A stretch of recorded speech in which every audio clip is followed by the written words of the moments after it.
on a whole level scenario, which is on the real world application.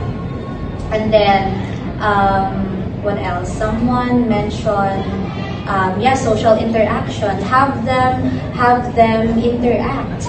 May it be a by-pair activity, a triad activity, a group activity, so long that you give them the opportunity to socialize, to interact, because inside the classroom, not all students are loquacious, not all of them are talkative, not all of them have the confidence to share their thoughts, to share their insights. So group activities would really help them, especially if you would make it clear to them that those who participate will have an extra reward or an extra credit, because that is also one way of motivation.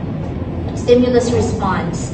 Once the student recognizes that there's a reward when there's a development or when there's a good deed, it will further motivate them that I will do this again so that I may get this reward, or I'll have this credit one more time. So stimulus response.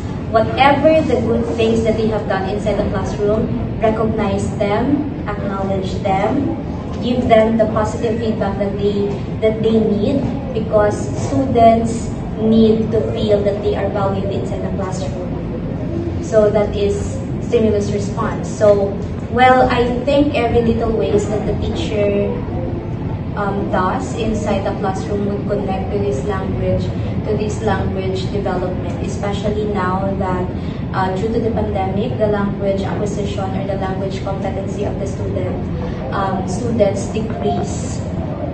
Well, if the language development of the student decreases, it will also affect their critical thinking skills. It will also affect their literary competence skills. So language is the key for us, English teachers, to nurture their critical thinking by giving them or by posting them higher order thinking skills questions, literary competence questions.